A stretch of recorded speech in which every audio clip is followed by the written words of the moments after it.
We will call our meeting to order, and I thank you all for your patience and for joining us this evening. We are so excited to celebrate all of your wonderful accomplishments. And with that, we'll begin with roll call. Mrs. Browning. All board members are present. Thank you very much. Next, we'll start the Pledge of Allegiance. So if you please rise and join me. I pledge allegiance to the flag of the United States of America and to the republic for which it stands, one nation, under God, indivisible, with liberty and justice for all. We do have a couple very special presentations this evening in addition to our district update. I will let everybody know in advance that following our district update, we will pause for a couple minutes to give everybody a chance to leave should they want to, but you're welcome to stay for the whole meeting. So with that, we'll go straight into our special presentations. And our first is Smoky Row Elementary. And to that, we turn to Lila J. at the podium. Mrs. J. Thank you so much for having us here tonight. We are very proud to be able to celebrate our Spell Bowl State Championship team tonight. I am really so very proud of our students and all of the hard work that they put into the preparation for this. In November, all Carmel Clay School elementary schools participate in a district-wide Spell Bowl, which then ultimately reports the winning scores to the state level. And we came together, all 11 elementary schools. Our students at that point had been practicing for several weeks and had been studying several hundreds of words in preparation for this event. At the competition, we were able to have our co-MCs join us, Mr. McMichael and Dr. Dudley, to lead us in the event. And I can tell you, it was exciting. We had lots of excitement, cheers, drama. It was everything you could want in a Spell Bowl competition. And all Carmel Clay schools did such a wonderful job. There were several students across the district who had perfect rounds as they participated. And I'm very happy to report that Smoky Row ended out the competition with a perfect score, which is really even incredible in that. Yes. So after that evening of becoming first place in the district, we then report our scores at the state level. And at that time, they are taking scores from all different counties from all over the state. And the next day, it was announced that Smoky Row did, in fact, receive the title of state champions, which is an honor in itself, but in an even more impressive manner. Many of the students on our team were a part of the Spell Bowl team last year, and they can now call themselves back-to-back state champions, which I think is even cooler. So very, very cool. Yes. So I wanted to introduce the leadership behind our Spell Bowl. I certainly cannot take credit for all that hard work of our students and our staff, but we do have Miss Kennedy here tonight and Mrs. Miller, and they are our Spell Bowl coaches, and they are going to introduce our students tonight. So congratulations, everybody.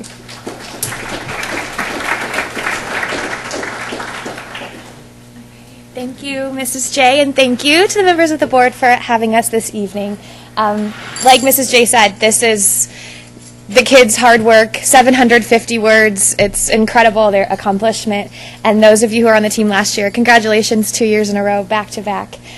So if you would please join me in welcoming our state championship spellers, Zoya Saeed, Sophie Malavi,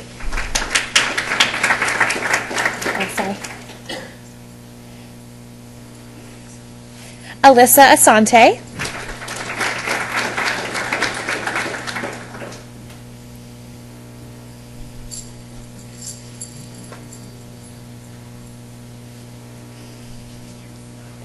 Cardia Huang,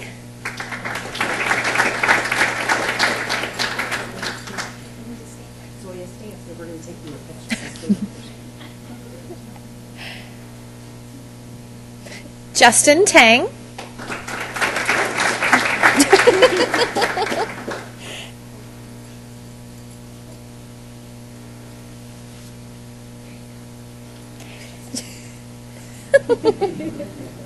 Jelani Stevenson.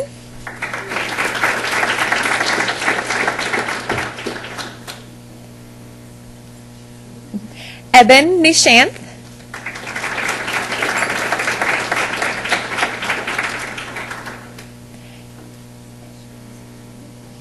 Sophie Sergeyeva.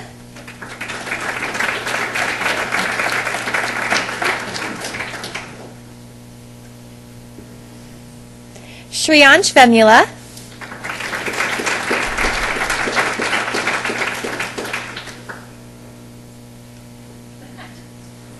And of course, the one, the only, Ethan Wu.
Well, congratulations, 2017 Smoky Row Elementary State Spell Bowl champs.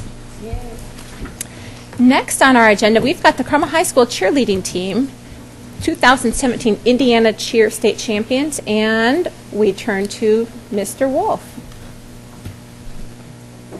Thank you much. As always, I want to thank the board and administration for giving us this opportunity to recognize student accomplishments.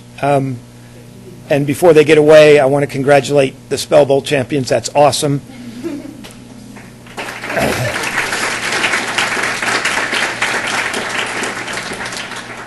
But also our colleagues and friends from the marching band who will be next, I think. Congratulations to them as well.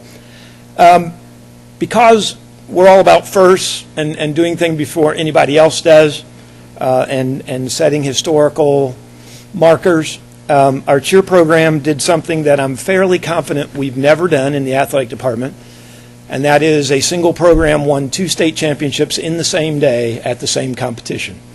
And to tell you a little bit about that, I'm going to bring up our head coach, Lisa Knipp, and let her explain that to you, and also recognize a couple of our athletes who are here representing the entire program tonight.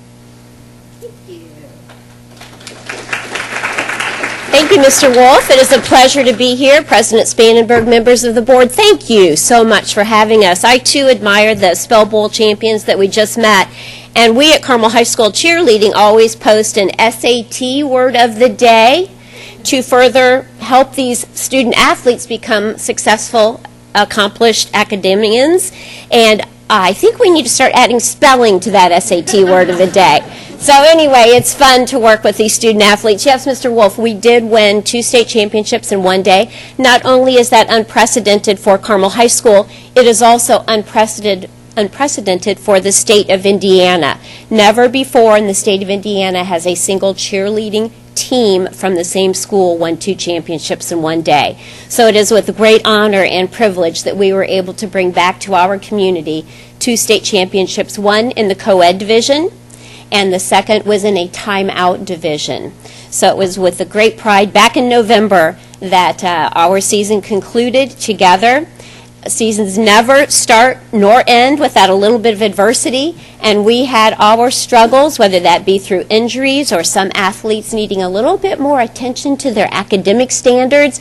So we would allow kids to skip practices, come late to practices, to accomplish their academic priorities first. We had injuries, but you know, the wonderful element from this team, from the day we started back in May to the day that we concluded in November, was that all of these student athletes pulled together, worked together as one team, and whenever one athlete was down, another one would rise to the occasion.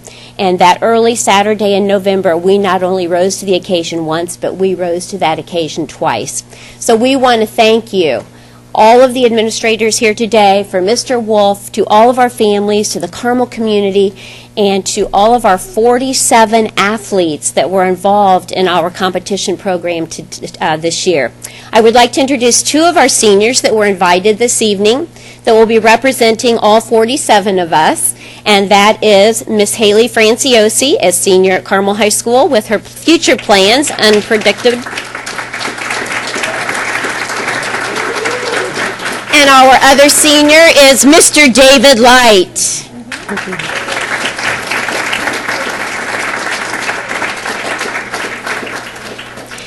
And once again, thank you all so much. It is with great honor that we serve you, that we represent Carmel Clay Schools, and what an honor it has been for me to coach these wonderful student athletes. Thank you.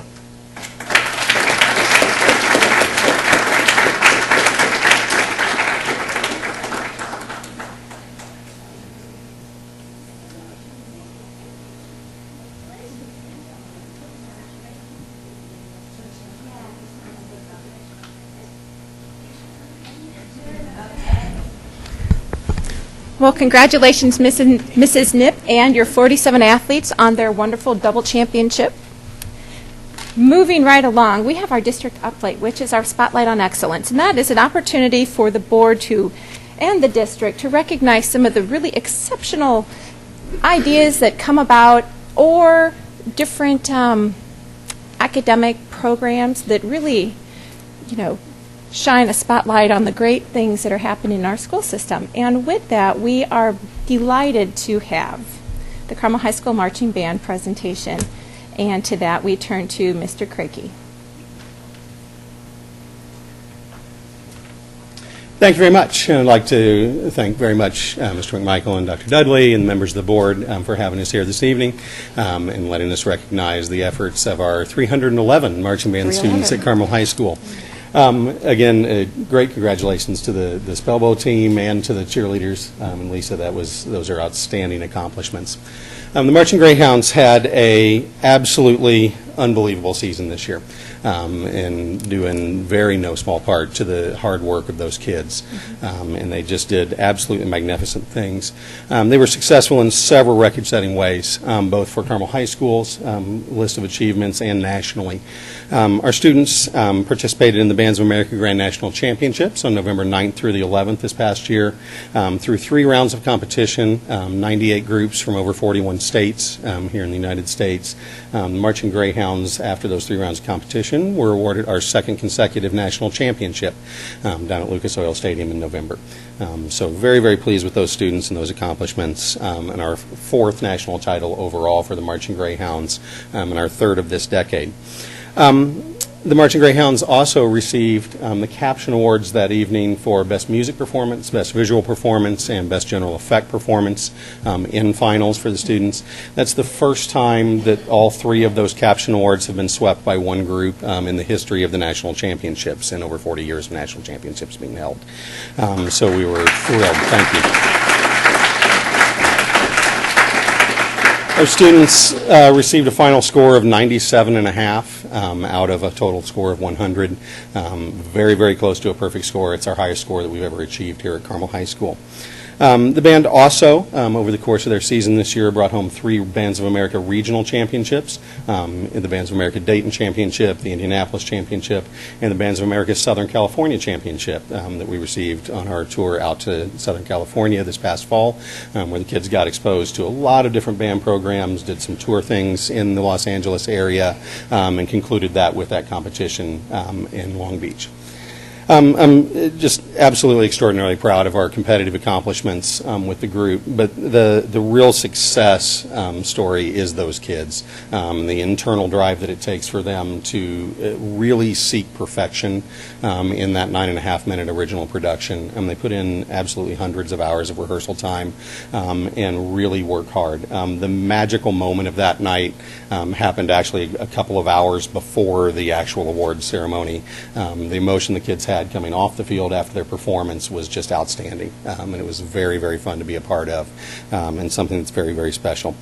So I'd like to thank all of the administrators here at ESC and the board, and obviously all of our administrators at Carmel High School for all of their support. I'd also like to take the chance here to publicly thank all of our parent volunteers. We absolutely could not do things without them, and the hundreds of hours and hundreds of people that it takes to make this a project for these students.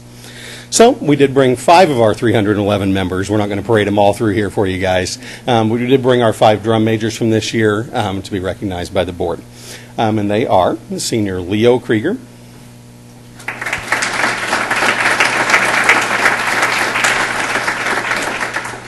senior Alexis Norrit,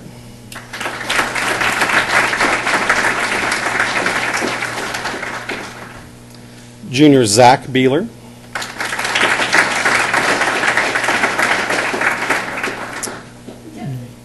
junior Caroline Heil,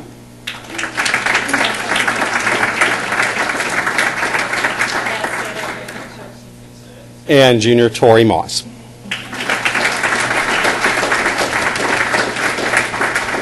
So again, thank you all very, very much for all of your support for our marching band students. We'll look forward hopefully to seeing you again soon. Thanks, Courtney.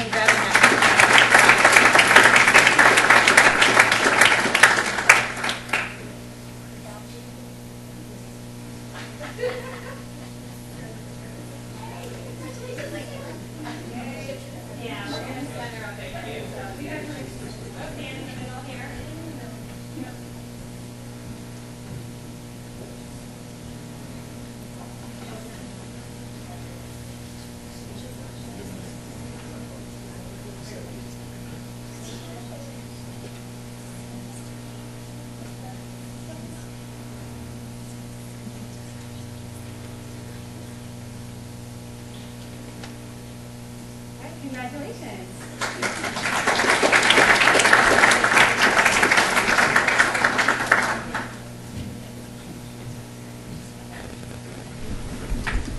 Congratulations once again to our marching band, and thank you very much to all of our teachers, administrators, as well as the parent volunteers that help this program flourish. What? Absolutely. Oh, okay. And with that, we will pause for just a couple moments. If anybody would like to stay, you are welcome to, but if others would like to go attend to homework or get ready for bed, that's okay as well.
Seeing that we do not have anybody wishing to participate for public participation, we'll move straight into consent. May I get a motion on the table to approve consent? So move. Second? Second. Discussion? All those in favor signify by saying aye. Aye. Unanimous, motion carries. In this personal report that we just approved this evening, the board ratified and approved the resignation agreement with Dr. Wall that had been reported previously. In addition, we accept the resignation of the Director of Human Resources, Corrine Middleton, and also approved her resignation agreement. General Counsel David Day is in the back of the room, should you wish to have a copy of those resignation agreements. Moving right along, we have action. Our first action item are the change orders, which are the additions and renovations of facilities and transportation. And to that, we turn to Mr. McMichael. Thank you. These orders are essentially closeout change orders. The total is an add change order of $7,743, and we recommend your approval. Thank you, Mr. McMichael. Can I get a motion on the table to approve the change orders, which are the additions and renovations at the facilities and transportation? So move. Second? Second. Discussion. Thank you. Seeing there is no discussion, all those in favor of supporting the change orders at the facilities and transportation, please signify by saying aye. Aye. Thank you. Next on the agenda, we have the budget appropriation transfer. And to that, we also turn to Mr. McMichael. Thank you. This is an annual routine where we balance our appropriations. So if we have any appropriation in a negative, we offset that with positive appropriations. So it has no net effect to our budget or our expenditures. Thank you. I had a motion on the table to approve the budget appropriation transfer. So move. Second? Second. Discussion.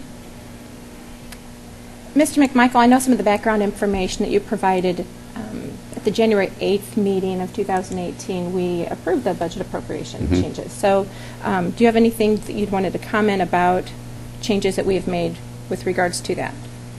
No, as I said, this is really just a routine that we do at the end of each year as required by statute. Thank you very much. All those in favor of supporting a budget appropriation transfer signify by saying aye. Aye. Thank you. Motion carries. Next, we have our monthly financial update. And for that, we turn to Mr. McMichael. Okay.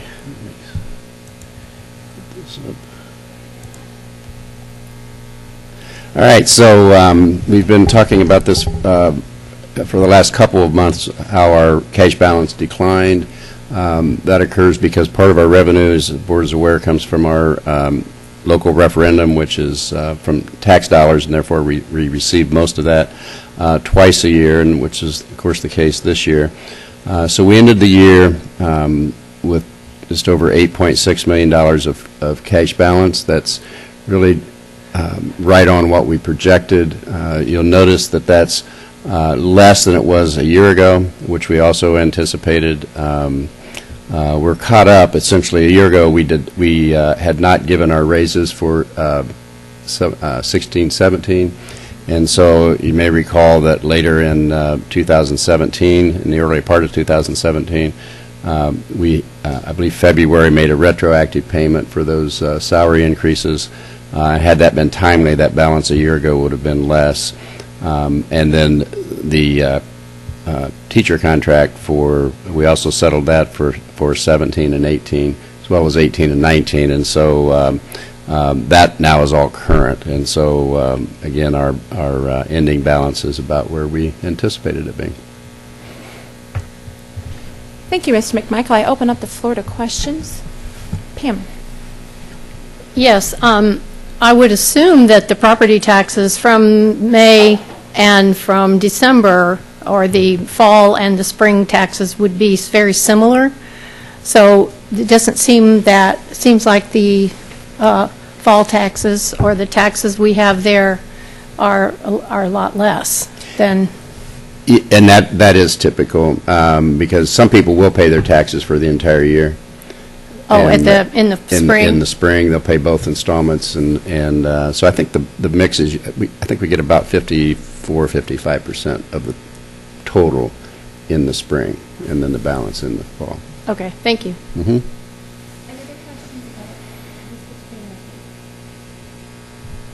Well, thank you.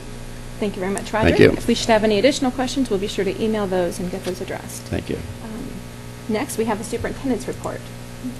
Yes, thank you. So we have several different things to report on, and the first one to report on would be Thought Exchange. And so this fall, we invited our stakeholders, our school community, to share their thoughts on elementary programming as well as technology use in our classrooms. Parents, staff, and students were encouraged to review and prioritize the thoughts of others by placing stars next to ideas that were most important to them. And our goal was really to get a sense of shared values and priorities from our stakeholders. We had more than 7,000 participants who contributed their thoughts, and we heard many perspectives and key insights, and this will really be vital to our continuous improvement and our strategic planning. We'll share more in-depth information at our upcoming board workshops on elementary programming and then also in technology use in our schools about the thought exchange process. And also be prepared. You will be getting an invitation. All of our community stakeholders will be getting an invitation to share their thoughts on district calendar, and that invitation will be coming out on Wednesday. A couple other things. All three of our middle schools have welcomed our rising sixth graders, so our fifth graders, soon to be sixth graders, to come and learn about their prospective middle school. In this transition, they had the opportunity to tour the middle schools. They also had the opportunity to listen to other students, meet staff members, and then also enjoy a basketball game. And so in addition, parents will be invited to learn more about the courses that are offering and learn more about the transition into middle school. And on another end of transitions, kindergarten registration opened last Wednesday. So we encourage any of our parents that have students that will be entering kindergarten to enroll them in our online portal, and that information is on the front of our webpage. And so we do want you to encourage your neighbors, if you have neighbors or friends that you know of that have kindergarten-age students, to enroll them into kindergarten for next year. Then we have a couple of events coming up we would like to share with the board and the public. The first is that the Carmel Winter Guard and Drumline will have a community night on February the 2nd. They will be showcasing this year's performance and holding a fundraiser dinner at the high school. We look forward to seeing all the hard work they have put in to make this performance a success. The Carmel High School World Guard is a 4-time Scholastic World Class Champion and an 8-time state champion. And we also have the Carmel Clay Public Library is honored to host a month-long exhibit of 90 works of art created by K-12 students from Carmel Clay schools. All 15 schools will be represented with 6 works of art per school. On February the 1st, there will be an opening gallery reception from 4 to 6 p.m. where the public can meet the artists, their families, and their teachers. That concludes our report. Thank you. I'll just add one other little plug about all the great things we're doing in the school district. I know this evening they are having the transition night for all the freshmen over at the high school. So, very exciting. Any other questions or comments with regards? Yes, Pam, go ahead. Yes. Could you explain a little bit more about the Thought Exchange, where it's located, and who has access to that? It will be, there's a link that was sent out to our stakeholders today, and we'll send that link to the board as well so that you have that. But it will be located on our website, and you'll have the opportunity to go in and actually see all of the thoughts that were shared. You will see the interactive bar charts of the different thoughts. They're sorted into themes. You'll see the top thoughts from the district. For the technology one, you see the top thoughts for elementary students, middle school students, and high school students, because that was broken out. And then you also have the opportunity to look at individual schools and see the thoughts that were shared from all of the different schools. And that will be housed on our website. Okay. Thank you. Mm-hmm. And I just want to confirm, this Wednesday, the school calendar thought exchange will begin. Correct. Okay. We'll get right on that. Thank you, Amy. Next on our agenda, we have our board member reports, and a number of our board members serve on various committees. And Mr. McMichael will begin with you as our legislative report. No. I'm sorry, I say that every time. Mr. Kirschner. Thank you. Sorry. Thank you. Just quickly, last Friday we had our first Hamilton County Legislator breakfast by the Chamber, and 4 of the 5 board members were able to attend. And then I don't know if everybody's on the email list from Terry Spradlin, who's the executive director of the ISBA, but he sends around a report for what ISBA, actually it's ISBA week number 3 legislative session update. So I will, instead of reading that to you, just share that email with all of you so that you know what ISBA is doing. It sets out what bills they oppose and what bills they support. So I will send that to you after this meeting.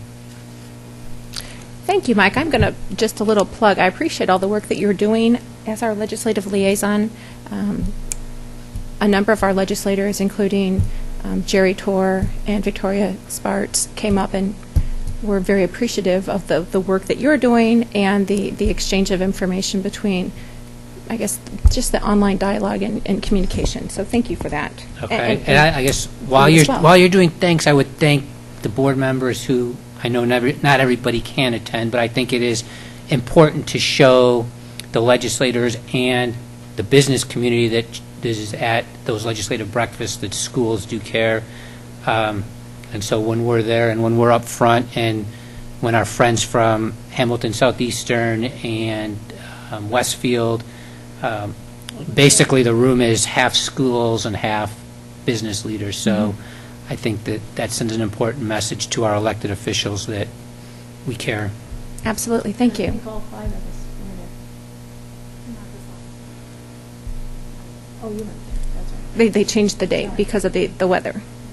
So, any other questions for Mike at this time? Thank you, Mr. Kirshner. Mrs. Browning?